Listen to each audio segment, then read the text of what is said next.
आता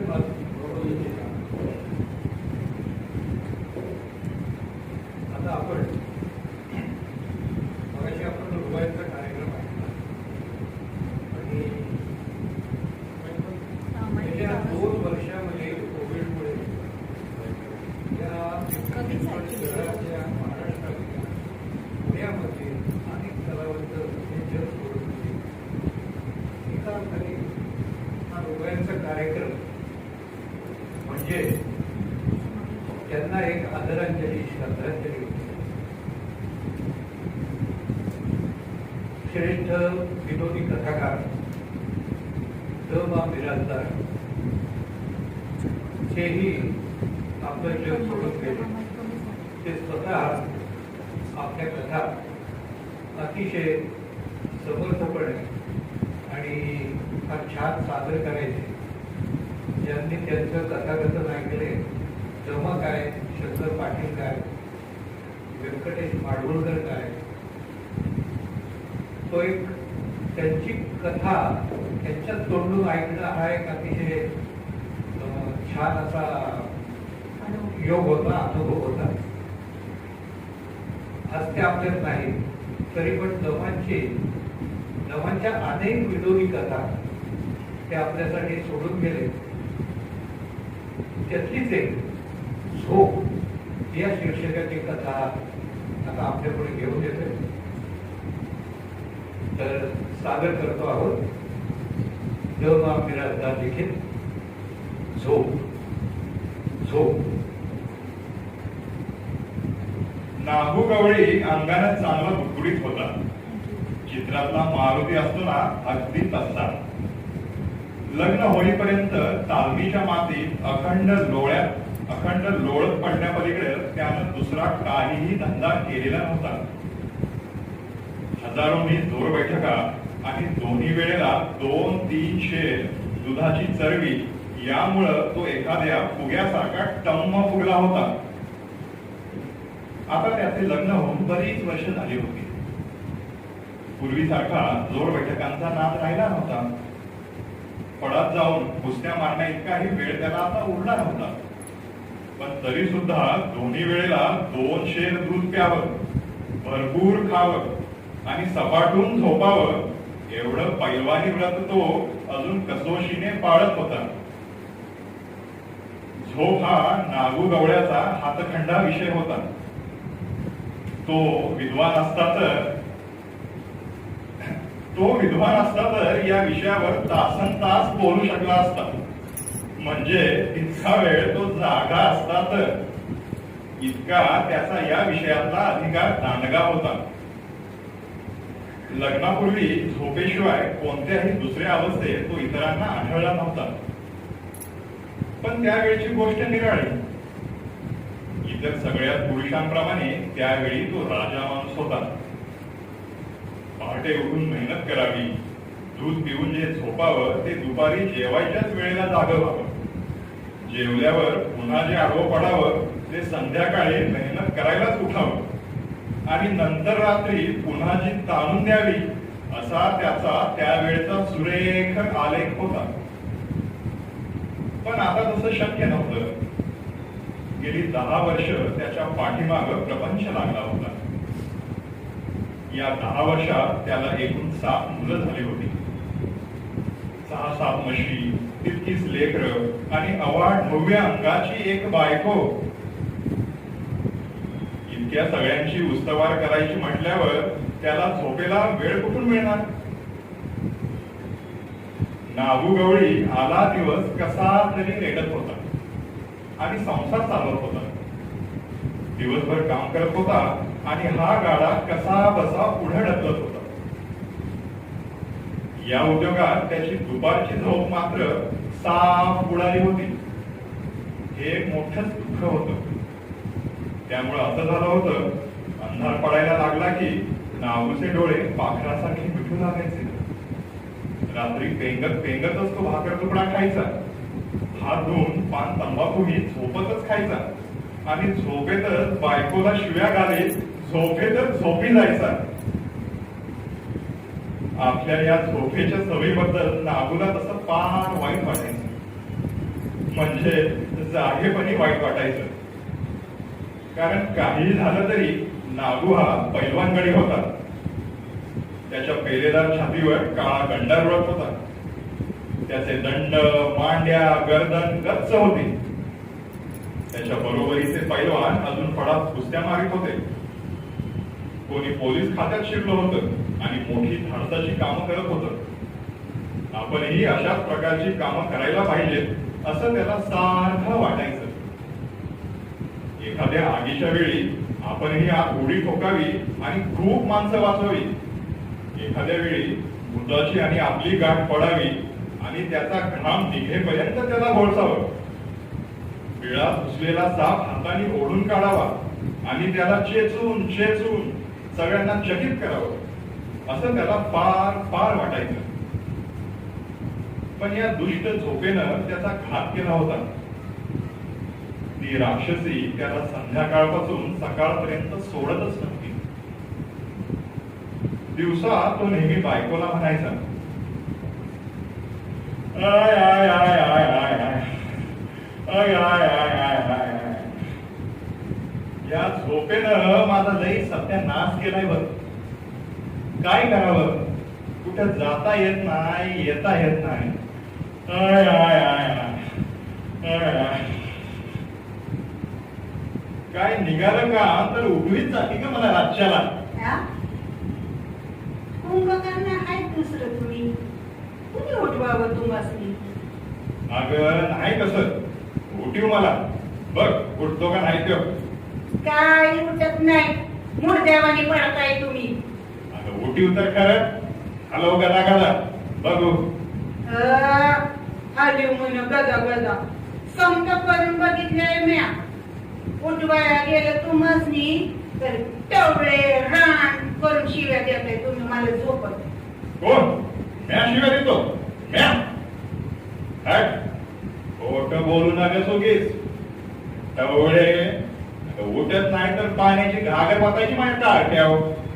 ते बी केलं की ते बी केलं तर माग. आणि ते कवा तुमच्या हातरुणात साप निघाला होता तेव्हा. एक का दोन घागरी वाटल्या होत्या भदा भदा भदा. मग उठलो का नाही मी. उठतय पाण्याने समजा जिमिनीचं पोपड निघालं. तुम्ही आपलं ढिम्म हल्लं सुट्टीक नाही की होतच. अगं मग साप सोडायचा का नाही तुला अंगाव. तो तुमच्या अंगात आली तवाच घ्याला. चेंदा बेंदा झाला नसतं त्याचा. अग तुमच्या अंगाखाली घावल्यावर हप्ती बिजी करायचा नाही. बर बर आता या पुढे उठवीत जा. या पुढे उठवीत जा म्हणा. असं म्हणून नागू दुधात पाणी घालायचा आणि रतीत घालायला बाहेर निघून जायचा. एकंदरीत असं चाललं होतं. नागूला झोप काही आवडत नव्हती. बायकोनं जीवाचा आकांत केला तरी तो उठत नव्हता आणि त्याच्या धाडसी वृत्तीला कुठंच वाव मिळत नव्हता. त्या दिवशी नागू झोपला त्यावेळी रात्रीचे 9 वाजले होते. त्याच्या पलीकडं अंथरूण टाकून त्यावर 6-7 पोरं ओळीनं मांडून निजवली होती आणि त्याच्या पलीकडं नागूची बायको एखादं बोचकं पसरावं त्याप्रमाणे पसरली होती. सगळीकडे गाढ शांतता होती. बाहेर काळा बुडून अंधार पडला होता. दिवसभराच्या उजेडानं रात्रीची कातडी धरली होती. मधून मधून झाडाची पानं सळसळायची. आभाळ भरून आलं होतं. त्यातून मध्येच एखादा थेंब खाली टपोरत यायचा आणि भुईची ओलसर व्हायची. जिकडं तिकडं आता निजानीच झाली होती. घरातल्या दिव्यांनीही आता डोळे मिटले होते. लांब कुठेतरी कुत्री भुंकत होती. पुरुष बायका पोरं सगळे कसे गाढ झोपले होते. सगळ्यांच्या प्रमाणात नागू गवळीही अंथरुणावर झोपला होता. खरं म्हणजे झोपताना तो नेहमीप्रमाणे सुरुवातीला भुईवरच झोपायचा. पण हळूहळू जसजशी रात्र होईल तस तसं लोळत लोळत तो पोरांसाठी टाकलेल्या अंथरुणावर यायचा. मग लाथा झाडून झाडून पोरांना जमिनीवर टाकलायचा आणि घोडू लागायचा.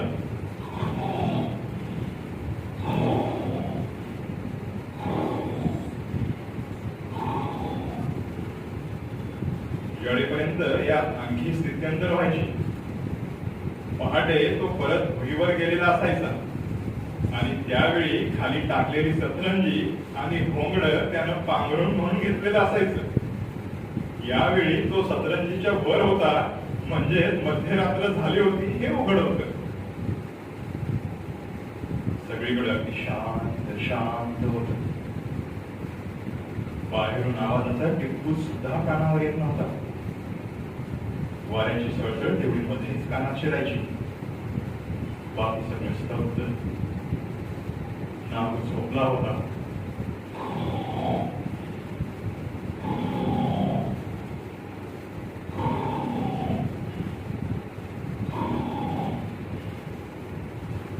असा बराच वेळ गेला आणि मग एकदम भिंतीवरनं खाली काहीतरी पडल्याचा धक्कन आवाज आला. त्या खालोखाल लगेच कोणीतरी उडी ठोकल्याचाही आवाज निघाला आणि धाड धाड आवाजानं नागूची बायको सटपटून उठली. हा आपल्या पोरांचाच काहीतरी उद्योग असावा या खात्रीनं झोपेतच हाताला लागलेल्या कुठल्या तरी एका पोराच्या पाठीत तिनं दान निशी दापडा घातला. का वरडायला लागलाय रे आई मेल्यावानी वरडा रातच्याला बी झोपू देईना. पाठीत विनाकारण दणका बसल्यामुळं ते मधलं पोर एकदम जागं झालं आणि झालेल्या अन्यायाविरुद्ध त्यानं भोकांड पसरून दाद मागितली. त्याबरोबर त्याच्या शेजारी पडलेलं दुसरं कार्ड पण धडपडून जागं झालं आणि त्यानं पहिल्यापेक्षाही मोठा गळा काढला. त्या दोघांच्या रडण्यामुळं बाकीची पोरही मग जागी झाली आणि त्याने आपला आवाज त्यात मिसळला. त्यामुळं निरनिराळ्या आवाजांचं एक इंद्रधनुष्यच तिथं थोडा वेळ तयार झालं आणि नागूच्या बायकोची पुन्हा झोपमोड झाली. तेवढ्या शेजारी अन्नात काहीतरी खसबसलं आणि ते एकदम सावध झाले.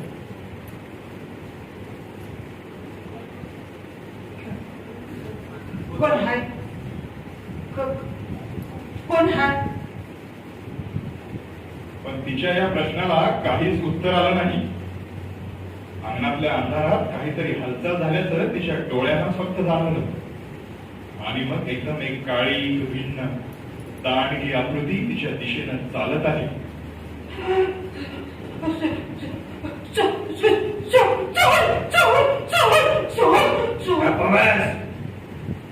वरशील तर जीव घे. सांग सोनं कुठं ठेवलंयस. का ठेवलंयस सोनं. नाही माहित. सांग की नाही. का घालू ह्यो खेळा तुझ्या टाकूया. सांग सांग. सांगते सोडा मला. सांग सांग कुठं आहे सोनं. बघा सोनं कुठं आहे.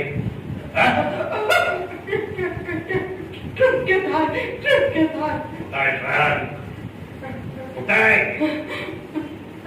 स्वयंपाकघरात आहे. स्वयंपाकघरात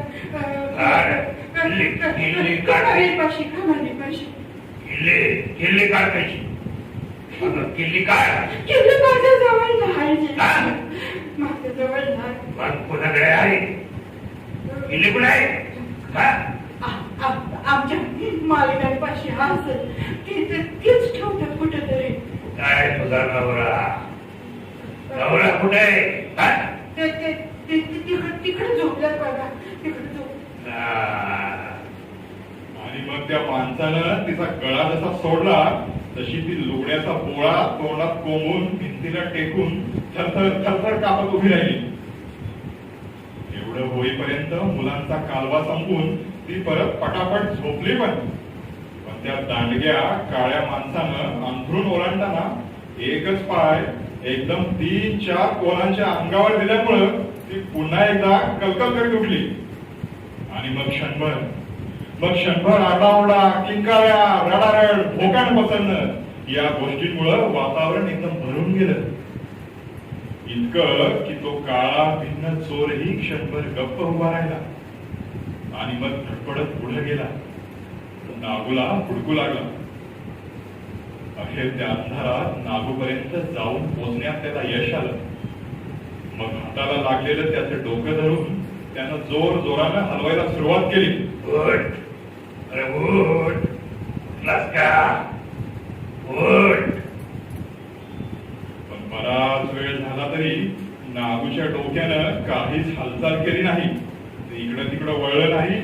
हे बघून त्याला चमत्कारिक वाटू लागलं. त्यानं हाताने पुन्हा त्याचं डोकं चापकून पाहिलं. तेव्हा नागूचे नाक, कान, डोळे, गळा हे अवयव त्याला कुठंच सापडले नाहीत. मग थोड्या वेळानं त्या माणसाच्या ध्यानात आलं की आपण हाताने धरलेलं हे नागूचं डोकं नव्हतंच मुळी, तो गुडघा होता. आणि गुडघ्याला नाक, कान, डोळे वगैरे काही प्रकार नसल्यामुळं आपल्याला ते सापडलं नाही. त्या गृहस्थानं काडी ओढून चिमणी लावली असती म्हणजे नागू कसा झोपला होता याची त्याला बरोबर कल्पना आली असती. पण तसं करण्याची शक्यता नव्हती आणि त्यामुळं नागू किती व्यवस्थित बंदोबस्तानं झोपलाय हे त्याला मुळीच कळलं नाही. नागूनं दोन्ही गुडघे पोटाशी घेतले होते आणि आपले दोन्ही हात त्यांच्या मध्ये घुसून त्या हातांच्या बेचक्यात त्याने खाली मान करून आपलं मुंडकं अडकवलं होतं. एकंदरीत तो एखाद्या भरभक्कम गाठोड्याप्रमाणे झोपला होता आणि इतका सगळा प्रकार झाला तरी त्याच्या घोरण्यात बिलकुल व्यत्यय आलेला नव्हता. शेवटी त्या माणसानं त्याच्या घोरण्याच्या दिशेने आपला हात पुढे सरकवला. पण त्याचा परिणाम एवढाच झाला, त्याचं लठ्ठ दांडगं बोट नागूच्या जाडजूड नाकात शिरलं आणि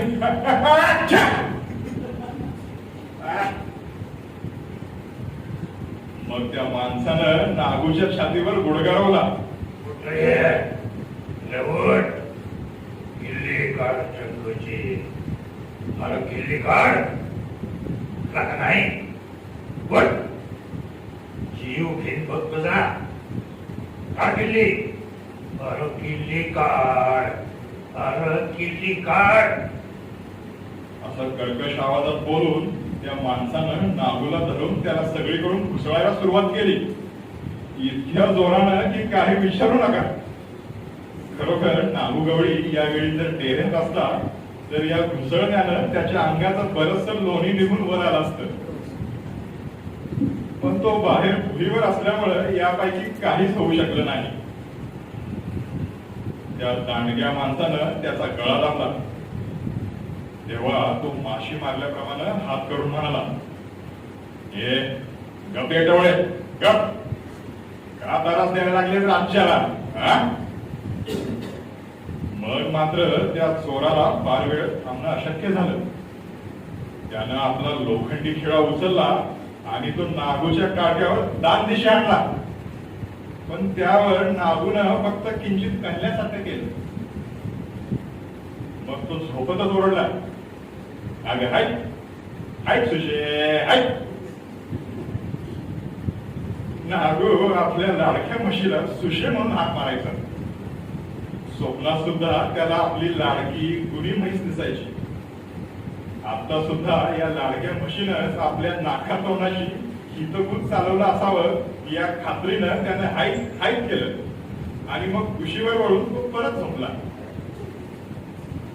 यावर त्याच्या नाकावर एक सनसनून बुक्की बसली. किल्ली बुडाय, वट वट. किल्ली दे काढून मुकाट्याला. अरे किल्ली दे, वट किल्ली दे. काय चावट म्हैस आहे, किल्ली मागते शानी. नागूला झोपेतच हसू आलं. घोरतच तो म्हणाला, अगं हो हो हो, तुला किल्ली कशाला पाहिजे? असं येड्यावानी करू नका ग. जा कडबा खा, जा. आणि पुढच्याच मिनिटाला तो संथपणे पुन्हा घोरू लागला.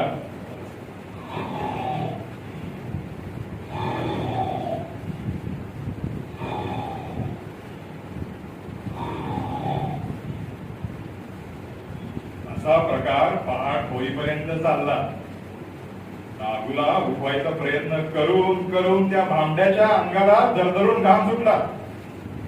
त्याच्या कपाळावरून गळ्यावरून घामाचे ओघळ वाहू लागले. मारून मारून हात दुखले.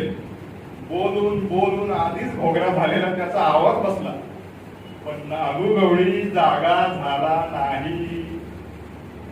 कलियुगातल्या परमेश्वराप्रमाणे तो काळ झोपेतच राहिला. अखेर पहाट झाली. कोंबडं हरवलं. शेजार पाजारच्या म्हाताऱ्या बायकांनी दळणं घातली. तेव्हा तो हतभागी चोर उठला आणि आपलं डांबरानं माखलेलं तोंड घेऊन अंगणात आला. भिंतीवर झटक्यानं चढून नाहीसा झाला.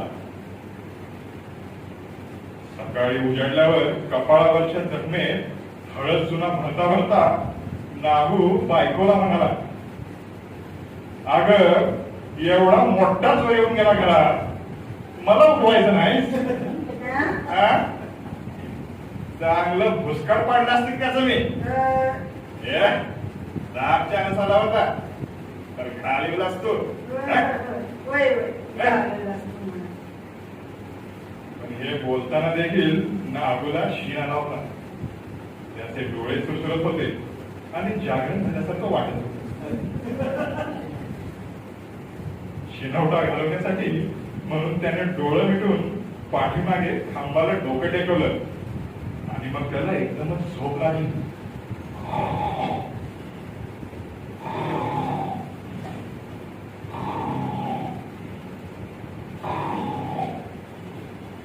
धन्यवाद. धन्यवाद.